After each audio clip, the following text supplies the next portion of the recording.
Hi, I'm Sarah Baldwin, and welcome back to another Sunday with Sarah. This is part 2 of my African adventure. Last time I told you about my visit to a Waldorf school for Samburu children in the bush of Kenya. And today I'm going to tell you about a visit to a very different kind of school. I visited a school called Gatoto in the Kibera slum in Nairobi.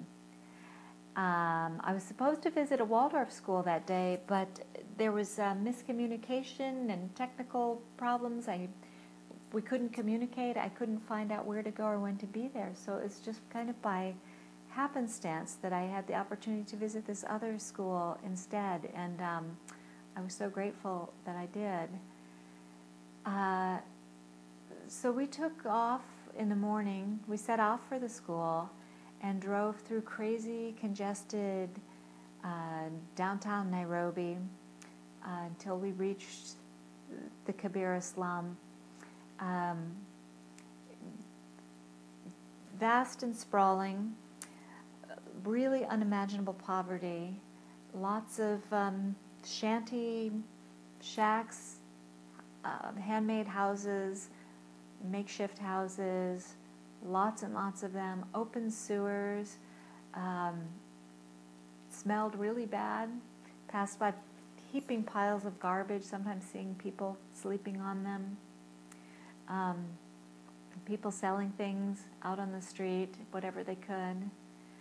And during this visit, I learned that the Kibera slum is the largest slum in Kenya and the largest urban slum in all of Africa. I also learned that 1 million people live in the Kibera slum. 1 billion people on earth live in slums. 1 billion people. 1/3 of the world's urban population live in slums. And it's something that I know I rarely think about living here in the U.S. and rural Maine, how many people in this world go to sleep every night in a slum. So we arrive at the school, and it's a very, very large area that they have fenced off, but it's right up against, and the slum is on all 4 sides of the fenced play yard. And when we arrived, the teachers came out to greet us, a group of teachers, and they were so warm and so welcoming, and they seemed so touched by our interest in the school, and took a lot of time out of their day, a good 2 hours, to sit and talk with us and tell us the history of their school and the challenges they're facing. I learned that the school is about 20 years old. Some of the teachers we met have been there over 15 years. They serve over 1,000 children from the Kibera slum. A lot of these children have parents with AIDS. A lot of the children are HIV positive. Some of the children are orphans, have parents who are alcoholics. Life in the slums, there's not much hope for the future for a lot of these children, but these teachers have dedicated their lives to giving these children a fighting chance to go on to high school and even to university. The teachers were just so kind and dedicated and gentle, and I really, sitting and talking to them, I just had the feeling I was in the presence of saints. I was so moved and impressed by the work that they are doing. And they do this work just on private donations. The school receives no money from the government. The school provides uniforms and books for the children. As you may know, in Africa, in public school education, children cannot attend public school unless their parents can afford uniforms and books.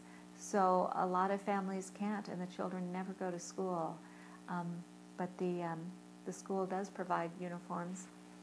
And they provide a hot meal a day. They told us that a lot of parents agree to send their children to the school because they know they will be fed, and for a lot of these children, it's their only meal of the day.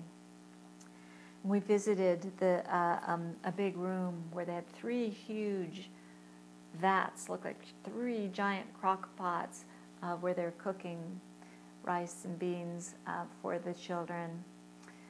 And they took us on a tour around the school. After we met with the teachers and we went outside, it seemed like all the children were out in the play yard.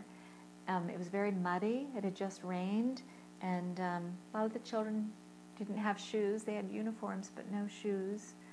And there was a games class going on. There was laughing and playing, and children walking on their hands and doing cartwheels, and children with their arms around each other, and children coming up and high-fiving us and practicing their English, and dozens of children coming up and saying, "How are you? How are you?" And what really impressed me is that in spite of this really unimaginable poverty, that these children still had the joy of childhood and were happy and joyful. So we toured the buildings, which were very, very rudimentary, very makeshift. Some of them had dirt floors. There's one newer building, but very, very basic. And before we left, the teacher said, "Oh, the children want to sing for you. They want to invite you to their chorus class." So we were led to a large room with a dirt floor, and there were about 25 to 30 children lined up in their uniforms, standing very upright and waiting for us. And there was a big chalkboard above them, and I noticed in chalk it said, "Always be happy." And they had a male chorus teacher who began to conduct them, and they began to sing. And as soon as they opened their mouths, I was thunderstruck by the beauty of what I heard. I was so taken aback. They were singing in 4-part harmony. It was so beautiful. And they were singing with such joy and conviction and making eye contact with us, staring right at us, singing to us. And I think we immediately all got teary, and for me it was so incredibly moving that I had to do whatever I could to not just collapse on the floor in a weeping heap, because I was so moved that out of such ugliness and poverty and suffering, that these children could still find joy, and that they had a teacher, this chorus teacher, who could give them that gift of music to transform their lives, to create beauty out of nothing.